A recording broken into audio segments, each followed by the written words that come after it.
Bien, vamos a empezar con el supuesto práctico de Lebrija convocatoria 2019, ¿vale? Bueno, vamos a ir viendo, vamos a leer en primer lugar el supuesto práctico, por lo menos las cuestiones más relevantes del supuesto, para a continuación analizar las preguntas y sus correspondientes resoluciones.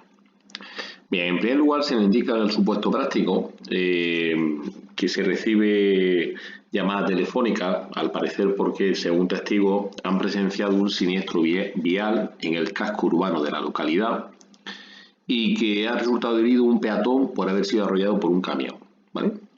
Al parecer, el conductor del camión se da a la fuga, corriendo a pie, sin interesarse siquiera por la víctima y sin señalizar el accidente. En cuanto al peatón, se observa una fractura ósea abierta en una pierna. Y por las declaraciones, in situ de los testigos del siniestro, pues manifiestan que en este caso se ha producido este accidente conducida por parte del conductor del camión, y que incluso, como veremos a finalizar el supuesto, se nos indica que al parecer el conductor del camión utilizaba manualmente el teléfono móvil mientras conducía, y al no respetar al peatón que cruzaba por un paso de peatones debidamente señalizado, el peatón es arrollado y, como decimos, con unas lesiones óseas abiertas. Por lo tanto, entendemos que son lesiones de gravedad, ¿vale? Una patrulla de Guardia Civil, como estáis viendo aquí, intercepta al conductor, el cual el mismo no reconoce lo hecho y se niega rotundamente a someterse tanto a la prueba de detención de alcohol como de droga. A través de la base de datos de la DGT, además y en relación al conductor, se comprueba que posee permiso de conducir de la clase B, pero le consta una pérdida de vigencia edictal no notificada al interesado por la pérdida total de los puntos asignados.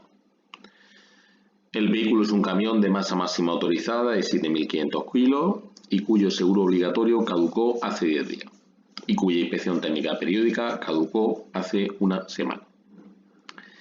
Y como decimos, los motivos al parecer del accidente, que el conductor del camión iba circulando haciendo uso del teléfono móvil, no respeta un paso de peatones y por parte del peatón es atropellado, ¿vale? Con las lesiones que ya estábamos comentando. Bueno, estas son las cuestiones así más relevantes que pudiésemos extraer del supuesto práctico. Un accidente, el conductor se da a la fuga, la persona que es atropellada tiene lesiones graves, y por parte del conductor no atiende a la víctima, se niega a someterse a la prueba de alcohol y de drogas, y con respecto al conductor, al vehículo, como decimos, no le consta ni seguro ni ITV, ¿vale? Lo tiene caducado, el seguro hace 10 días y la inspección técnica hace una semana.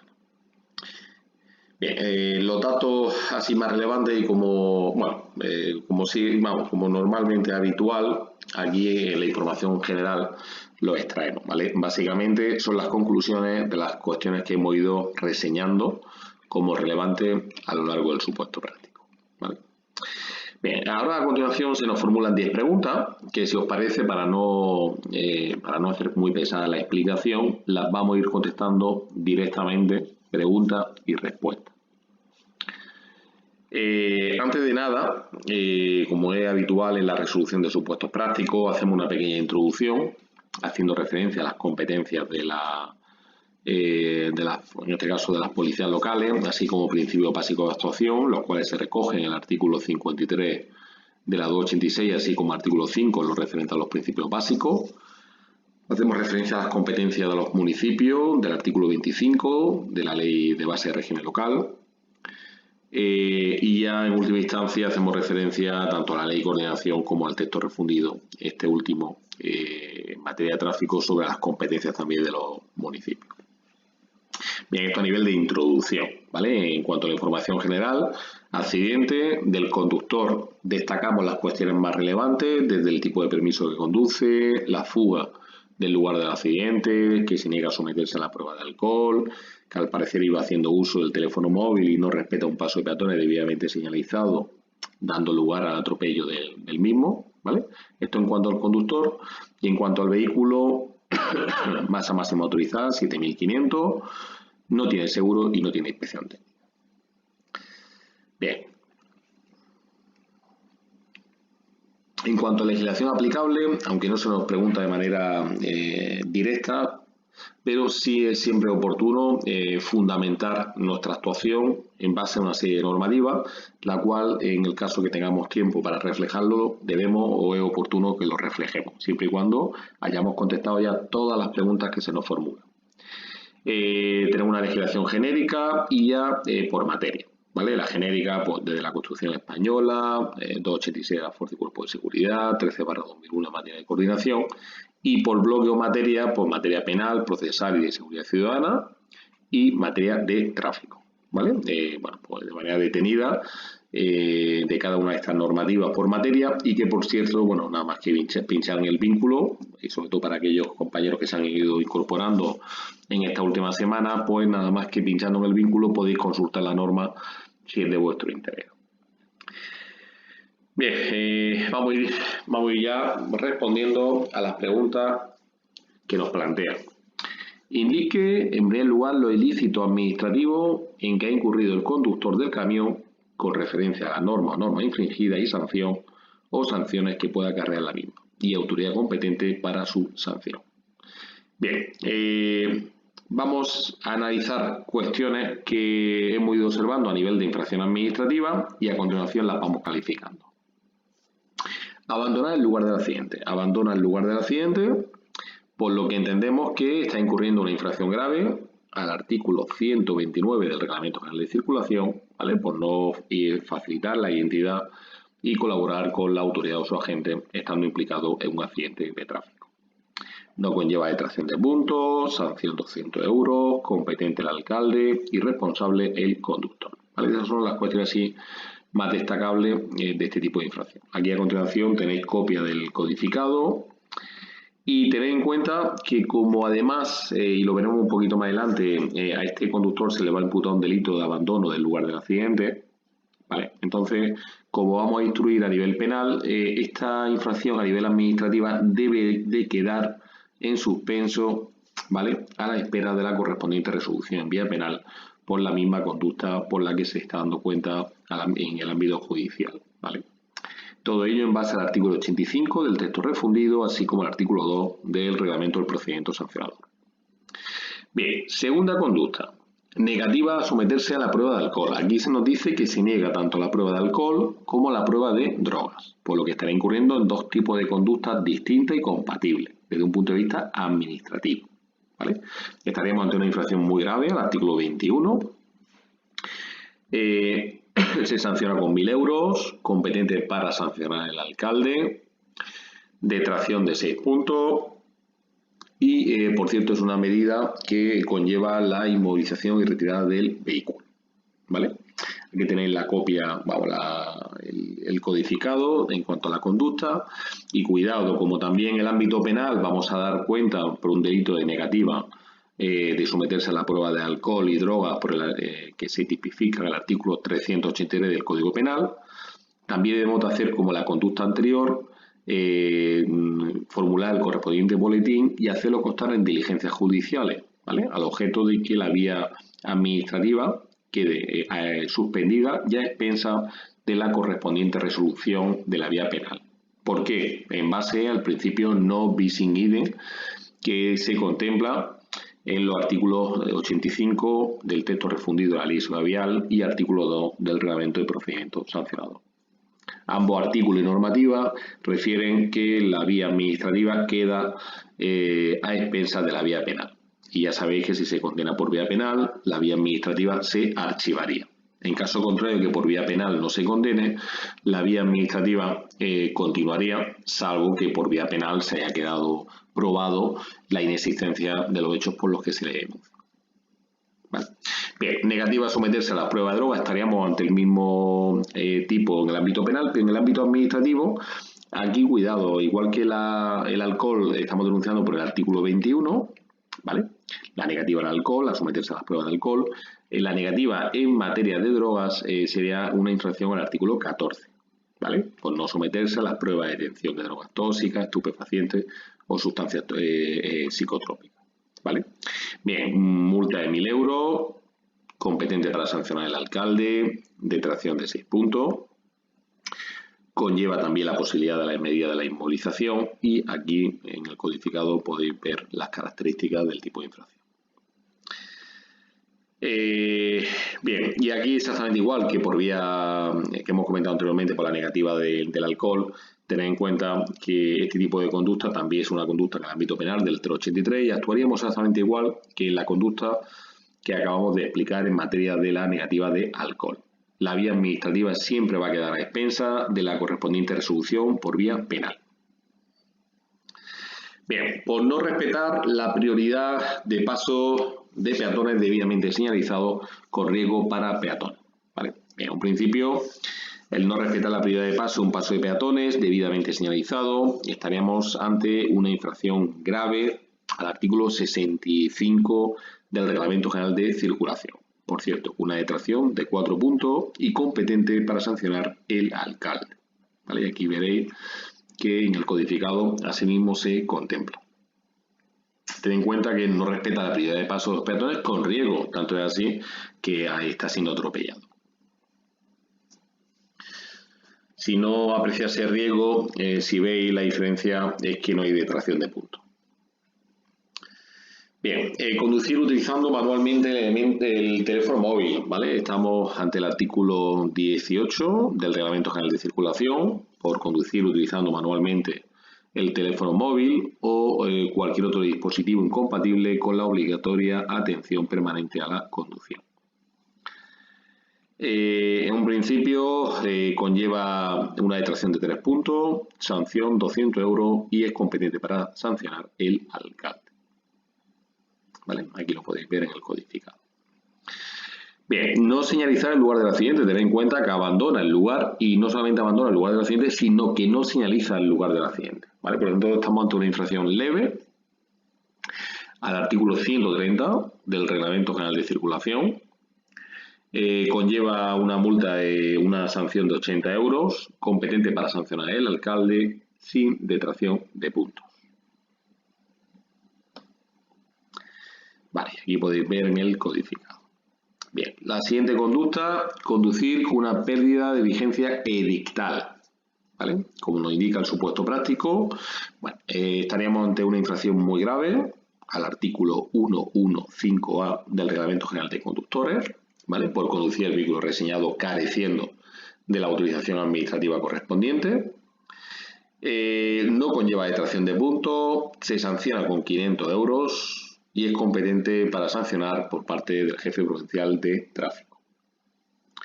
En el apartado de observaciones, el agente deberá indicar expresamente que consta declaración de pérdida de vigencia dictada por la Jefatura Provincial de Tráfico en cuanto a la prohibición de conducir y que se le confecciona el correspondiente acta de notificación de pérdida de vigencia edictal, ¿vale? Informando de este hecho y quedando notificado en el acto.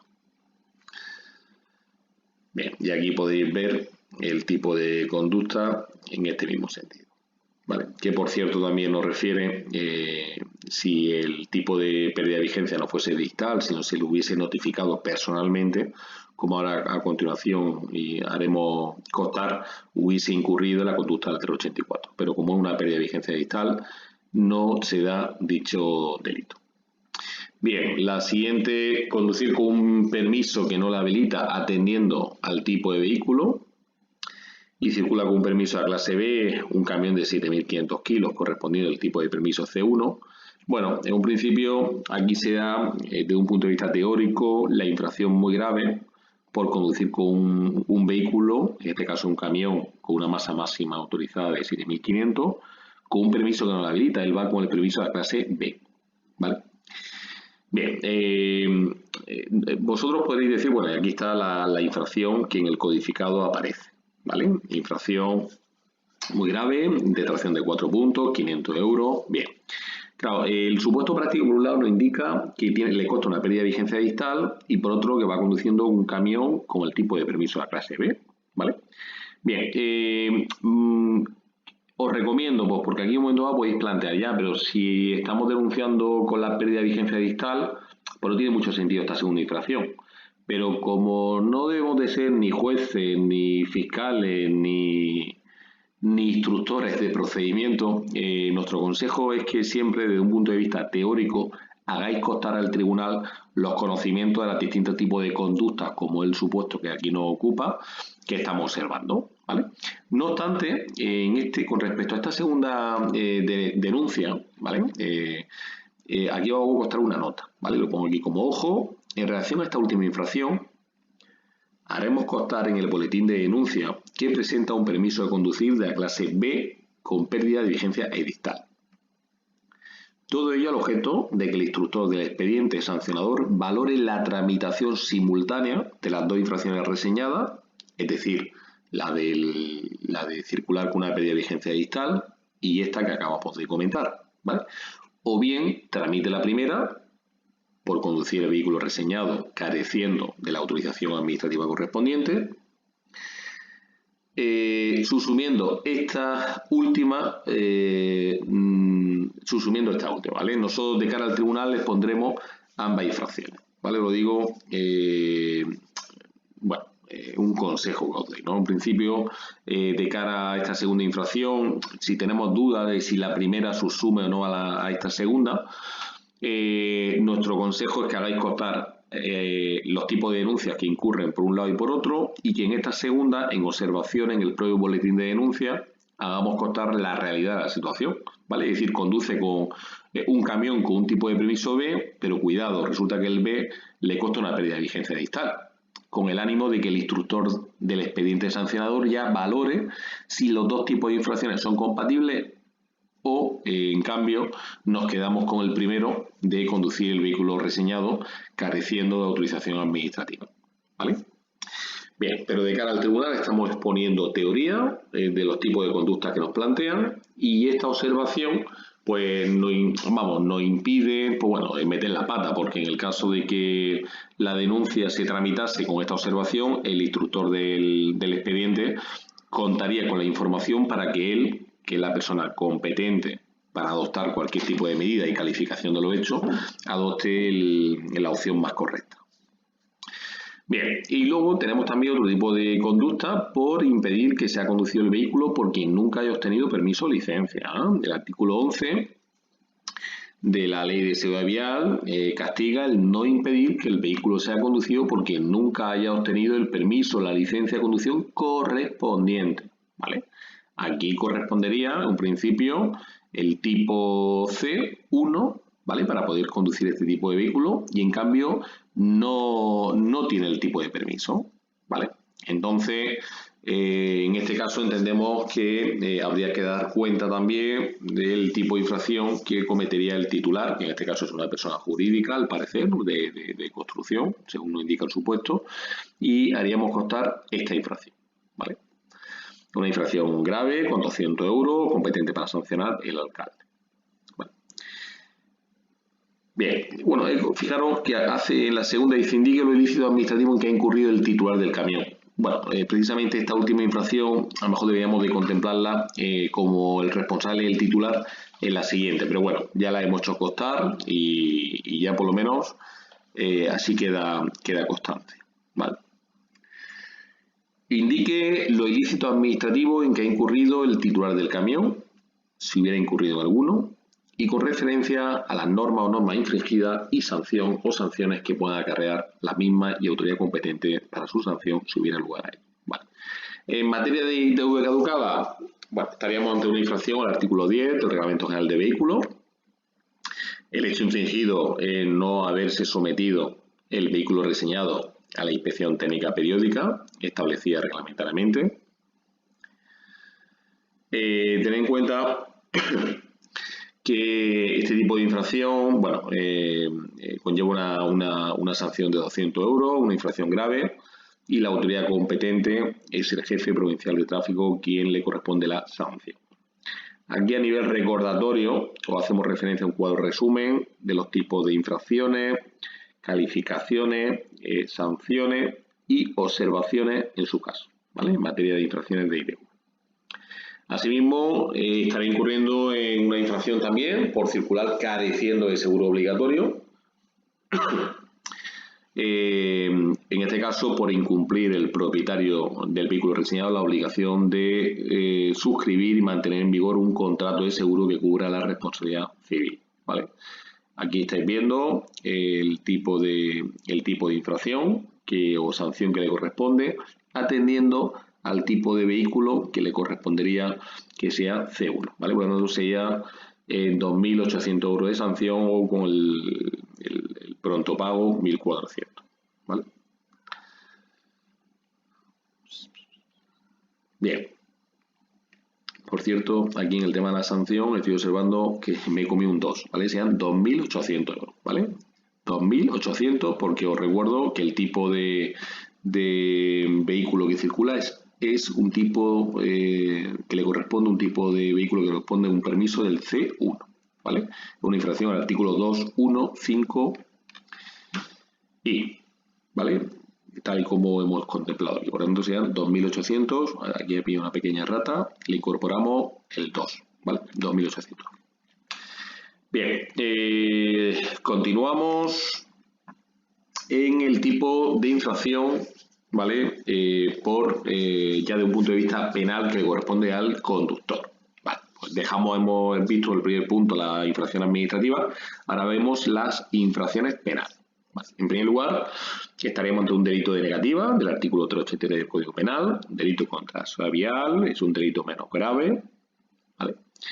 Ten en cuenta que se niega a someterse a las pruebas legalmente establecidas de alcohol y drogas. Y está obligado porque, de acuerdo con lo establecido en el artículo 21, cualquier persona responsable implicada en un accidente de tráfico está obligado a someterse.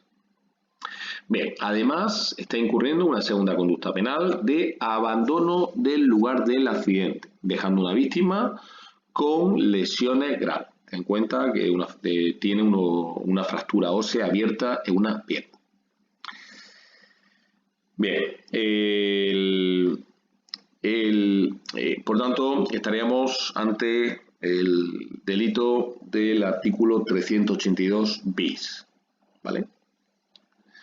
Este delito es de aplicación, ¿por qué? Vale, pues para hacer una valoración del por qué estamos aplicando y se dan los elementos del tipo delictivo del 382 bis, que también es un delito contra la seguridad vial, como decimos, delito menos grave tipificado en el artículo 382 bis. Vamos a analizar el por qué aplicamos este artículo, el 382 bis, y en cambio no el 195, ¿vale? Todo ello en base a la instrucción de la Fiscalía de Seguridad Vial de Andalucía, instrucción 4/2020. Dentro del análisis comparativo del artículo 192 y 382 bis, hacemos referencia a los propios contenidos y a continuación un cuadro resumen, ¿vale? En un principio aplicamos el 382 bis, está conduciendo un vehículo a motor o ciclomotor como un camión. Segundo, el conductor abandona el lugar del accidente, ¿vale? Y tercero, el peatón, al tener unas lesiones graves, ten en cuenta que tiene unas lesiones óseas abiertas, entendemos que se calificarían como las lesiones del artículo 147.1. ¿Vale? Dicho lo anterior, como conclusión, indicar que el artículo 195 del Código Penal no se podría aplicar, ya que tras analizar el supuesto existen testigos que avisan del accidente y dan asistencia a la víctima. Por lo tanto, el requisito de desamparo y peligro manifiesto y grave no se da y, por tanto, no es de aplicación el artículo 195. Ten en cuenta que la persona no se encuentra desamparada y en peligro manifiesto y grave, ¿vale? No se da ni este requisito ni este otro. Pero en cambio sí se dan los requisitos que exigen la aplicación del 382 bis, que castiga el delito de abandono del lugar del accidente, ¿vale? Bien, tercero, al peatón se le originan unas lesiones, pero son unas lesiones por imprudencia, ¿vale? Y ahora veremos qué tipo de imprudencia. Os adelanto que estaríamos ante un tipo de imprudencia grave. Este tipo de lesiones por imprudencia grave se castigan en el artículo 152 del Código Penal, 152.1. Todo ello en base o con la aplicación de la jurisprudencia del Tribunal Supremo que contempla el propio dictamen 2/2016 del fiscal de Sala Coordinador de Seguridad Vial. Como decimos, estaríamos ante un tipo de imprudencia grave. La víctima, tened en cuenta que se puede entender que pertenece al colectivo vulnerable, en este caso de peatones.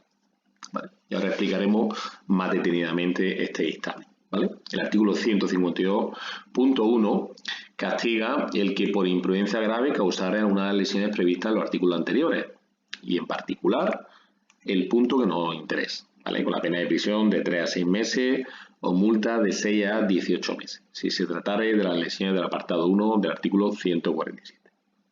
¿Vale? Bien, este dictamen al que hacemos referencia en 2/2016 del fiscal de Sala Coordinador de Seguridad Vial contempla que según la jurisprudencia, la doctrina jurisprudencial del Tribunal Supremo viene considerando los atropellos en paso de peatones como imprudencia grave, ¿vale? Por lo tanto, en estos casos, como el del supuesto que nos están planteando, estaríamos ante un tipo de imprudencia grave que, atendiendo a los tipos de lesiones, que son lesiones del 147.1, nos haría calificar los hechos como un delito de lesiones por imprudencia grave, contemplada, como digo, en el primer punto, por imprudencia grave. Bien, y ya por último hacer un pequeño matiz que por circular con una pérdida de vigencia edictal, tened en cuenta que un principio el delito del artículo 384 del Código Penal no se podría imputar. ¿Vale? ¿Por qué? Porque no se puede acreditar el dolo, el conocimiento de la persona que conduce supuestamente con una pérdida de vigencia edictal. En esos casos, directamente tener en cuenta que lo único que nos quedaría sería la vía administrativa, ¿vale? La vía administrativa. Bien, esto es lo referente al matiz de no aplicación del 384 en base a la instrucción y circular de la Fiscalía que hacemos aquí constar. ¿Vale? Bien, explique ahora la cuarta pregunta, brevemente, la actuación coordinada con su compañero en el lugar de los hechos para la investigación de las causas del siniestro vial. Bueno, en este punto no me quiero enrollar, tener en cuenta que este protocolo en materia de accidentes ha sido objeto de explicación ya en muchos supuestos anteriores. Es fácil de ir entendiendo los pasos y voy recordando precisamente esos pasos, ¿vale? Lo primero, nos trasladamos al lugar de la manera más inmediata, haciendo uso de la señal o sistema de emergencia señal V1, en su caso. Segundo, aplicaremos el protocolo de actuación PAS de proteger, de alertar y de socorrer. Tercero, tomaremos datos y haremos una actuación específica con cada vehículo, en este caso con respecto al conductor del camión, ¿vale? Y además con respecto al peatón. Con respecto al conductor del camión, pues lógicamente, ante los hechos delictivos que anteriormente hemos citado, procederíamos a la detención con una lectura verbal de sus derechos, ¿vale? Y se trasladaría a dependencias policiales en calidad de detenido a los efectos de instruir las correspondientes diligencias o atestados. Bien, eso con respecto al conductor. En cuanto a continuación, como cuarta fase, haríamos la toma de datos de todas las partes implicadas, ¿vale? Desde los conductores, víctimas, perjudicados y testigos, ¿vale? Con respecto al conductor del camión, se tomará declaración, ¿vale? Haciéndolo constar mediante acta. Con respecto a los testigos, exactamente igual. Y al igual que haremos también con el peatón, ¿vale? En el que le tomaremos declaración mediante acta. Y en cuanto a las lesiones, es importante que recabaremos el correspondiente parte médico. En el supuesto que no sea posible, pues tomaremos datos del centro hospitalario al que ha sido trasladado. En cuanto a la inspección ocular y confección de diligencias, pues muy importante, ¿vale? En el lugar de los hechos recabaremos toda la información. Características de la vía, señalización, condiciones climáticas, visibilidad, trayectoria de vehículo, marca, huellas de frenado, etcétera, etcétera. ¿Vale? Y a continuación haremos un pequeño croquis que lo insertaremos en las diligencias para que se haga constar. En cuanto a las medidas provisionales, tened en cuenta que ante las infracciones que se nos plantean en materia de seguro y en materia de negativa, conllevaría la inmovilización y retirada del vehículo. Por último, comunicaremos que se persone en el lugar para la limpieza de la vía y restablecimiento de la circulación. Confeccionaremos, como hemos comentado, el correspondiente atestado. En el caso de existir la unidad de atestados, pues serían ellos ante quien la unidad actuante comparecería. Y por último, nos confeccionaríamos el cuestionario estadístico al que se remitiría a la Jefatura Provincial de Tráfico. Y como no, para finalizar lo que es la actuación, se realizaría un informe dando cuenta de lo sucedido y actuado al máximo responsable de la plantilla. En este caso, en Lebrija, la máxima categoría sería el subinspector jefe de la policía local, en este caso de Lebrija, en el que le adjuntaríamos copia de la diligencia instruida, así como denuncia formulada al objeto de su correcta tramitación. Bien, quinta pregunta.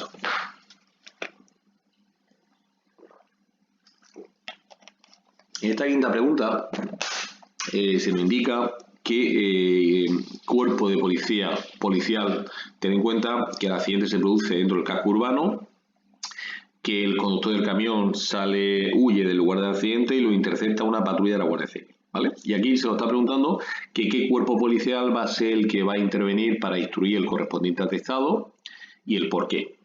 Y asimismo, a quién habrá que remitir el atestado y a quién habría que dar cuenta del mismo. Vale. Como no, tenemos que hacer referencia al artículo 53 de la Ley 286 de la Fuerza y Cuerpo de Seguridad. ¿Por qué este artículo 53 nos habla de las funciones de la policía local?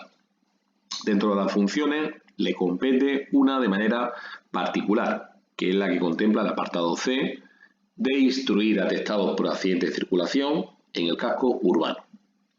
Por lo tanto, los agentes actuantes comparecerán en la unidad de atestados por los delitos citados en el presente supuesto, al objeto de dar cuenta de lo sucedido y actuado a la autoridad judicial competente. Vale, todo ello de acuerdo con lo que nos indica los artículos 292 al 297 en cuanto a la confección del atestado.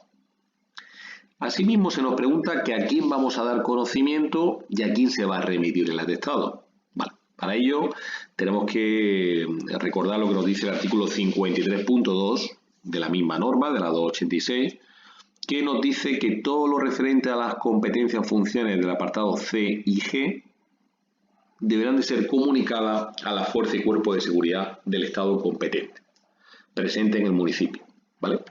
Así como conocimiento al Ministerio Fiscal. Además de lo anterior y lo referente ahora a continuación a quién será remitido, es decir, quién será la autoridad judicial competente a la que habrá que darle conocimiento, tendremos que aplicar lo establecido en el artículo 14 de la Ley de Enjuiciamiento Criminal, que nos indica que habrá que dar cuenta al juez de instrucción. Todo ello al objeto de la correspondiente instrucción e investigación de la causa penal. ¿Vale? Aquí tenéis el artículo 14 y como podréis ver que para la instrucción de las causas habrá que dar cuenta al juez de instrucción. ¿Vale? Bien, esta es la pregunta número 5. Pregunta número 6.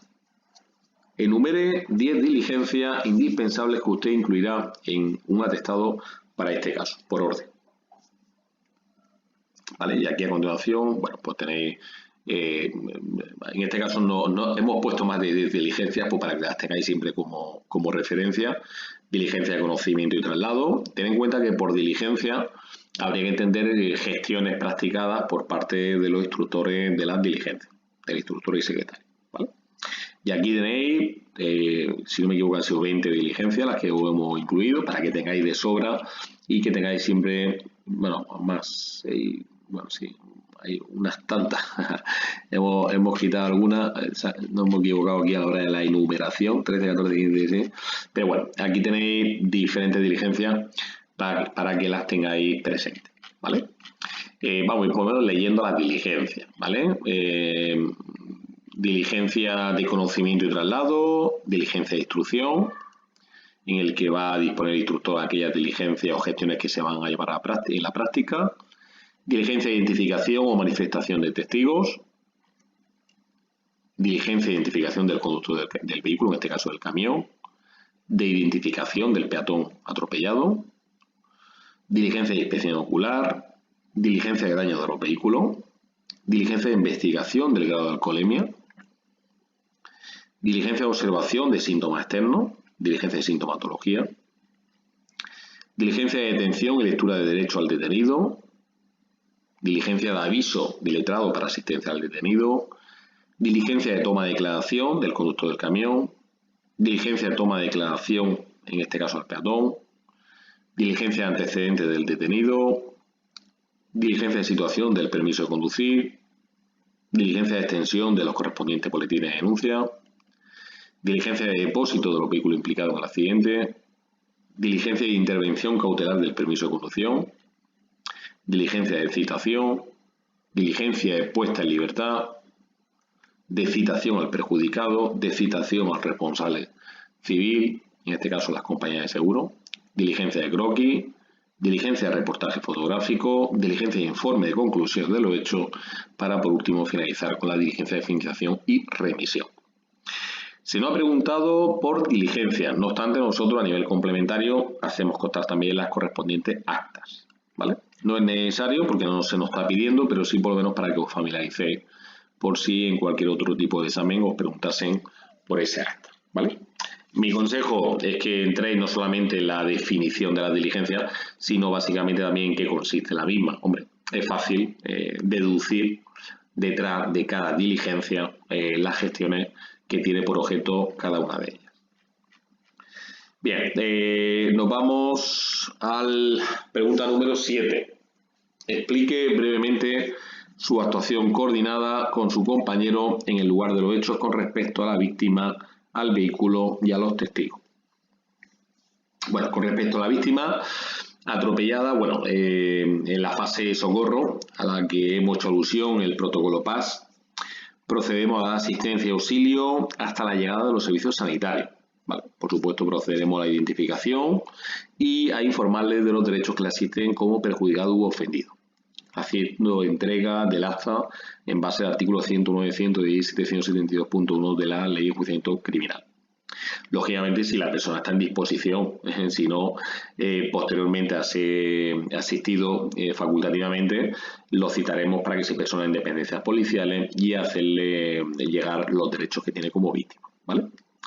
En cuanto a las lesiones, importante, recabaremos la máxima información y en el supuesto que no sea posible, tomaremos nota del centro hospitalario al que es trasladado. Esto en cuanto a la víctima, ¿vale?, que es atropellada. En cuanto al vehículo, adoptaremos la medida de la inmovilización y retirada por dos tipos de infracciones, en materia de seguro y en materia de negativo. Bien, estas son medidas que se contemplan en materia de inmovilización y retirada por parte de la Ley de Seguridad Vial. La siguiente pregunta, ¿podemos aplicar la medida del decomiso que regula el artículo 385 bis del Código Penal? Hombre, pues tened cuidado porque en este supuesto hay que tener en cuenta que el 385 bis nos indica que se considera instrumento del delito a los efectos del artículo 127 y 128 el vehículo a motor o ciclomotor utilizado en los hechos previstos en este capítulo. Pero ten en cuenta que no va a ser de aplicación en el presente supuesto. ¿Por qué? Bien, en base a las conclusiones de la Fiscalía Superior de Andalucía, que nos indica que en particular por pertenecer dicho vehículo a un tercero de buena fe, como resulta que trata en el supuesto que estamos trabajando, y a partir de aquí, en este supuesto y al ser un titular del vehículo de buena fe, como ten en cuenta que el titular es una empresa de construcción, y no coincide el titular con la persona que está incurriendo en las conductas delictivas. al ser de buena fe o así lo entendemos, y en base a la nota de servicio 1/2011, no se intervendría, ¿vale? Todo ello en base a lo que el primer punto nos indica. En lo referente a los testigos, pues tomaremos filiación completa, lo identificaremos, le tomaremos una manifestación verbal y dejando constancia de ello mediante la correspondiente acta, que será invitada a firmar, y todo ello encaminado al esclarecimiento de los hechos.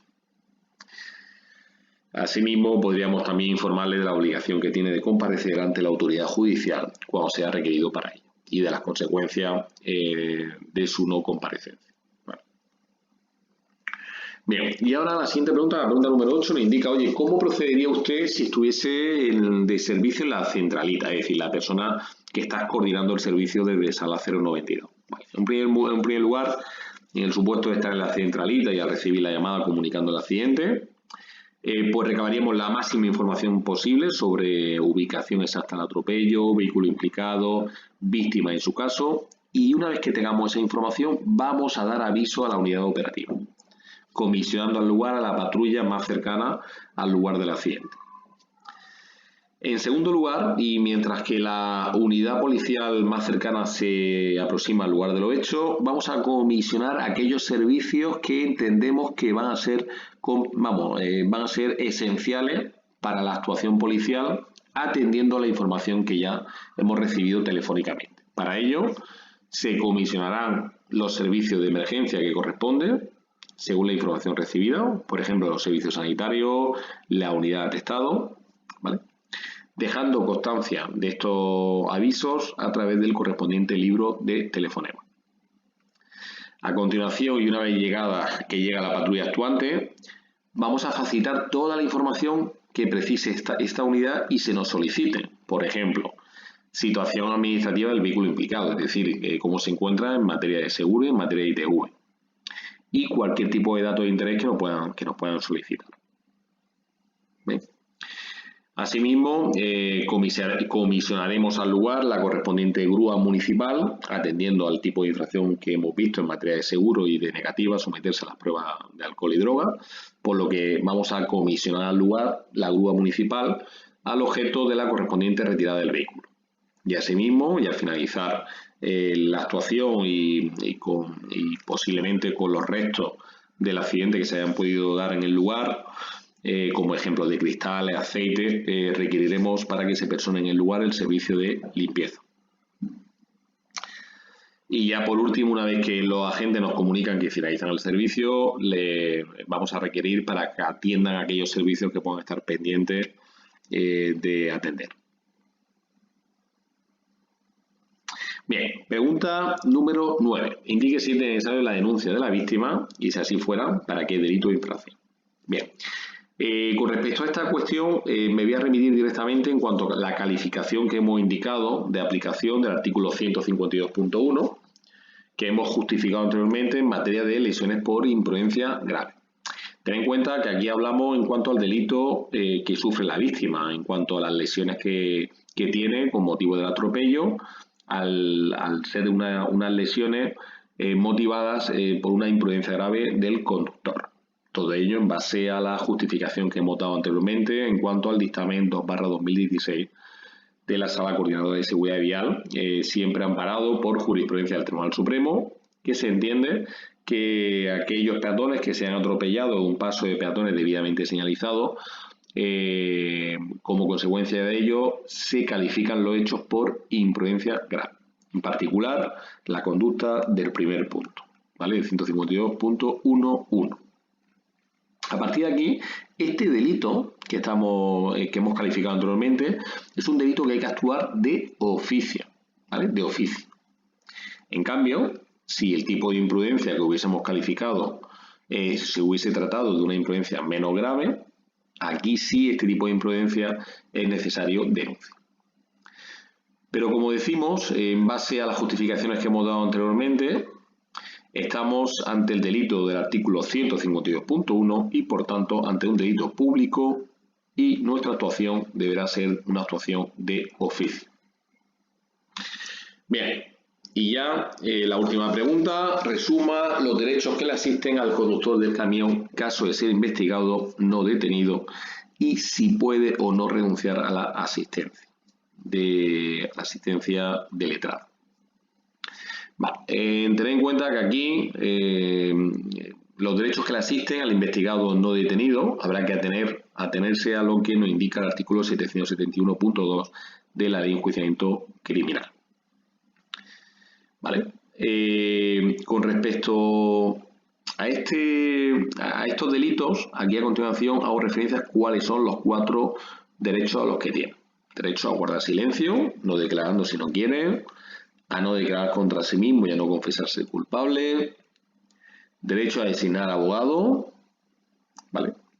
Derecho a que se ponga en conocimiento del familiar o persona que desee sin demora justificada su privación de libertad y el lugar de custodia en el que en cada momento se encuentre, ¿vale? Entonces ya los derechos del investigado no detenido. Ya sabéis que investigado no detenido significa que el detenido finalmente no pasa a disposición judicial, sino que por parte del instructor de la diligencia se dispone la puesta en libertad. Por eso lo de investigado no detenido. La figura de investigado no detenido no significa que durante la actuación policial la persona en cuestión haya podido estar detenida, ¿vale? Lo que viene a significar que esta persona investigado no detenido es que no pasa a disposición judicial, sino que se pone en libertad, en calidad de investigado y, por cierto, con su correspondiente citación para juicio. Y en segundo lugar, se nos pregunta si puede o no renunciar a la asistencia de letrado. Bueno, aquí me he comido la de letrado. La asistencia de letrado, de abogado. Vale, pues tened en cuenta que de acuerdo con lo establecido en el artículo 520.18 de la Ley de Enjuiciamiento Criminal, el detenido preso podrá renunciar a la preceptiva asistencia de abogado si su detención lo fuera por hecho susceptible de ser tipificado exclusivamente como delitos contra la seguridad del tráfico, actualmente seguridad vial, ¿vale? Por lo tanto, por este tipo de delitos sí puede renunciar. Pero en cuanto a lo que nos ocupa en el presente supuesto, ten en cuenta que a la persona se le imputan otra serie de derechos o se le investiga por otra serie de derechos que no son exclusivamente delitos contra la seguridad vial. Por ejemplo, el delito de lesiones del artículo 152.1 en materia de lesiones por imprudencia grave. Este delito no es un delito contra la seguridad vial, sí necesitaría de la correspondiente asistencia de letrado y a partir de aquí no podría renunciar a dicha asistencia. Muy bien, pues hasta aquí la explicación. Nos hemos extendido un poquito porque realmente el supuesto es bastante extenso, pero bueno, más o menos entendemos que hemos respondido cada una de las preguntas que se nos han formulado. Pues nada más, muchas gracias.